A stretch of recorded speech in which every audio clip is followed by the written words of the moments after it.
Assalamu alaikum dear student, and today lecture we will study about the criticism on the theory of comparative disadvantage, comparative advantage or comparative cost by David Ricardo, international trade theory जो कि उसने पेश की थी, classical economist था।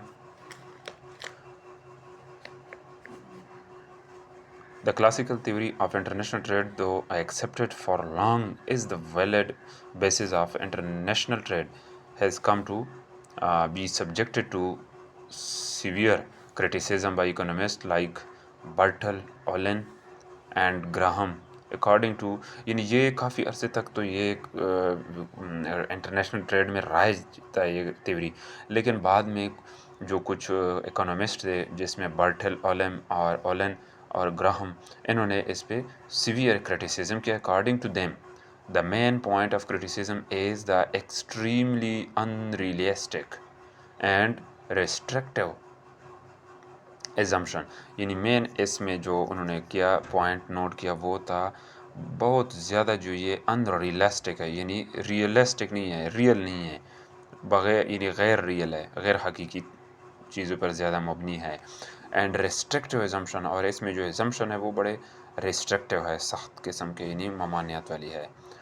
Which for all practical purposes render little theoretical and practical use following are the main point of criticism। ये नीचे इनके मेन पॉइंट है क्रिटिसिज्म के, तनकीद के।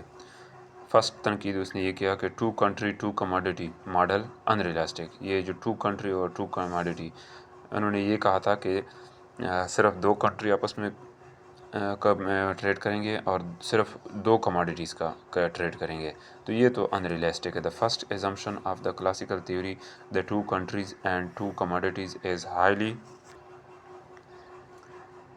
Highly unrealistic. इन फैक्ट हकीकत में there are more than 150 countries and thousand of commodities which makes the calculation of comparative advantage very complex. यानी हकीकत में तो 150 कंट्री से ज़्यादा कंट्री है और 1000 से ज़्यादा कमोडिटीज़ है, जो कि कैलकुलेशन बहुत यानी मेक द कैलकुलेशन, जो कैलकुलेशन बनाते हैं of comparative advantage very complex, जो कि बहुत कम्प्लेक्स यानी कम्प्लेक्स बनाता है, मुश्किल बनाता है। Unrealistic assumption of labour cost. अच्छा, जो लेबर वाला कास्ट है, the classical theory is based on the labour theory of value according to which price of commodities are determined by labor। यानी उन्होंने ये कहा था कि जो कमोडिटी का प्राइस होगा वो लेबर डिटरमाइन करेगा। embedded in them if in fact there are other factors of production like land, capital and organization, which along with labor determines the cost of production and therefore the rate of exchange between any two commodities। यानी दो commodities के दरमियान जो है ना वो जो rate of exchange होगा वो, और भी काफ़ी फैक्टर है जो कि करता है, लैंड, लेबर और ऑर्गेनाइजेशन भी है। The classical theory fails to consider the part of other factors played in the production function. यानी उन्होंने जो बाकी प्रोडक्शन फंक्शन थे, प्रोडक्शन फैक्टर है, वो उन्होंने इग्नोर किए थे। Unrealistic assumption of homogeneous labour. This theory also assumed the perfect substitutability of labor for the one another. This is a highly unrealistic assumption because labor force differs in efficiency. In fact, labor efficiency is subjected to so many things like education, training, etc. And one skilled worker in country may produce twice as much as another unskilled labor and can produce in country B। यानी ये दोनों same नहीं हो सकते, labour homogeneous labour कभी भी नहीं हो सकते, किसी में कम होता है स्किल, किसी में ज़्यादा होता है। तो ये जो कम वाला होता है वो दूसरे से तो कम पैदा करेगा, जो स्किल वाला है वो ट्वाइस पैदा कर सकता है, डबल पैदा कर सकता है। तो ये भी एक क्रिटिसिज्म हुआ। Number 4, factors not fully mobile. जितने फैक्टर है वो the assumption that labour is perfectly mobile with in the country but perfectly immobile between any two countries is also not much acceptable. There can be two objections to this assumption. The first is that even within a country,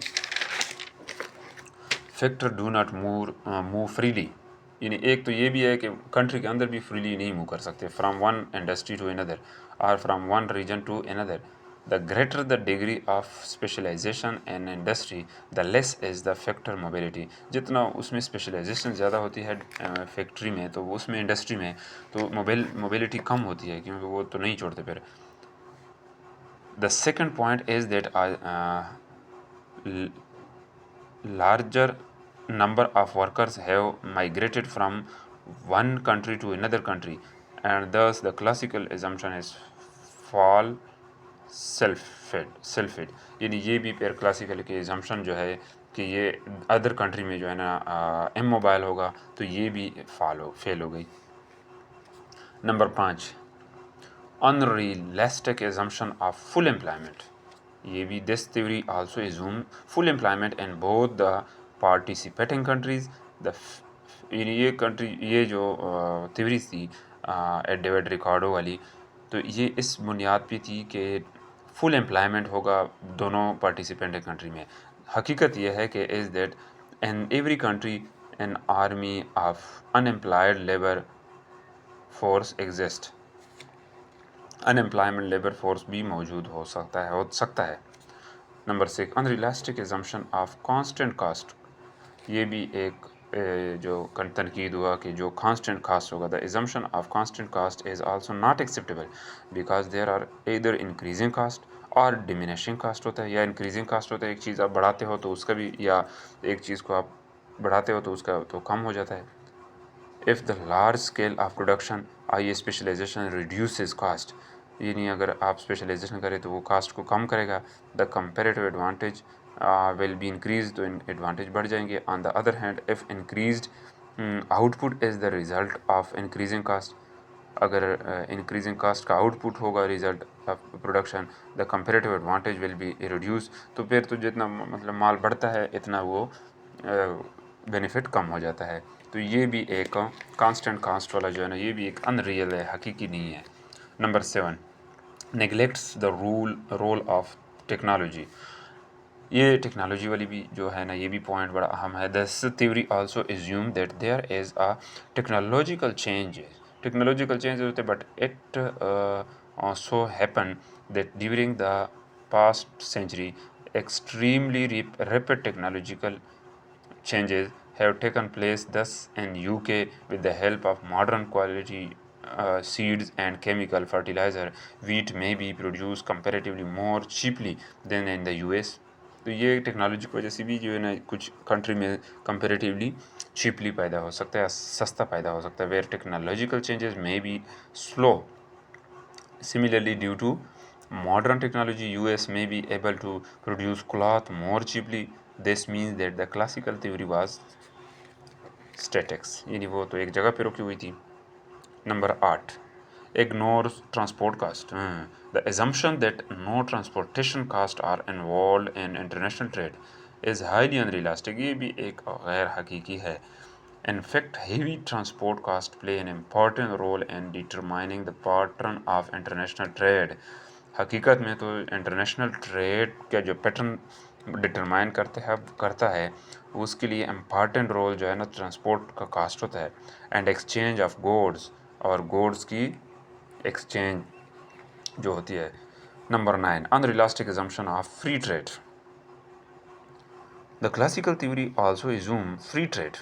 classical जो theory थी David Ricardo वाली, वो ये फ़र्ज़ कर रही थी कि फ्री ट्रेड होगा. The fact is that for centuries international trade barriers such as import duties, quota, fixation etcetera have been in operation. यानी काफ़ी सदियों से इंटरनेशनल ट्रेड में जो है ना कुछ बैरियर होते हैं, वो यानी फ़र्ज़ के इम्पोर्ट ड्यूटीज़ होती है, कोटा सिस्टम होता है, फिक्सेशन होती है, ये and continue to do so even at present time, और वो अभी तक भी आजकल मौजूद है. This limits the practical use of the classical theory. तो ये इसने क्लासिकल थ्योरीज जो पेश की थी डेविड रिकार्डो ने, उसको इस असम्पशन ने थोड़ा सा लिमिट किया, कम कर दिया। नंबर 10 वन साइड थ्योरी है। एक साइड, वन साइड थ्योरी का मतलब होता है the Ricardian theory is one sided because it consider only the supply side of international trade and neglect the demand side. अच्छा 11 number 11 impossibility of complete specialisation, यानी इसमें ये कंप्लीट स्पेशलाइजेशन भी impossible था।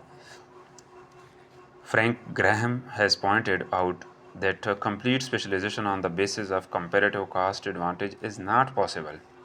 If one country is a small one and the other is large, the smaller country would be in a position to completely specialize and dispose of its surplus. ठीक है। Number 12 self interest handles its operation. हाँ, जो self interest होगा किसी चीज़ में, बहुत अपना उनका इंटरेस्ट होता है। The doctrine does not operate if a country having a comparative disadvantage does not wish to import a commodity from the other country due to strategic, military or development consideration. Number 13 gains from trade. According to the classical theory, the gain from the trade would be to the whole nation, यानी जो gain होगी वो whole nation को होगी, का पूरी country को होगी। But the gain from the trade to a country do not necessarily means that all citizens gain from the trade. It is quite possible that while some citizens become better off because of international trade, some other may not get the benefit at all or may even suffer on account of such trade. अभी conclusion इसका हम बताते हैं कि जो ये criticism, इतने criticism हो गए, 13 पॉइंट ग्रेहम और उन्होंने एक इकोनॉमिस्ट ने पेश किए, तो इसका कंक्लूजन ये हुआ the classical theory of international trade appears to be very simple model to explain satisfactorily the complex phenomena of international trade. तो कंक्लूजन ये है कि ये क्लासिकल थ्योरीज़ भी इंटरनेशनल वाली जो थी, ये भी बहुत सिंपल मॉडल पेश हुआ बाद में, और मुकम्मल तौर पर ये सेटिस्फैक्ट्री फिनमिना इंटरनेशनल ट्रेड में ये नहीं पेश कर सकती थी। Which is influenced by far too many variable in the real world, जो कि रियल वर्ल्ड में बहुत कई वेरिएबल पे वो इन्फ्लुएंस करता है। Yet the basic structure of the classical theory of comparative cost advantage appears to have remained intact, यानी वो बेसिक जो इसका स्ट्रक्चर था वो सिर्फ रह गई। A nation that neglects comparative cost advantage, वो ऐसा कंट्री जो कि कंपेरेटिव कास्ट एडवांटेज को नेग्लेक्ट करता है, मे हैव टू पे अ हेवी प्राइस, तो वो हेवी प्राइस को पेश करें देंगे in terms of lowering standard and potential rate of growth। तो ये इसका कंक्लूजन, ये तो थी इसकी क्रिटिसिज्म। आने वाले लेक्चरों में हम फिर और जो इंटरनेशनल ट्रेड्स के मज़ीद जितनी थ्योरीज़ है वो हम आहिस्ता आहिस्ता पढ़ेंगे।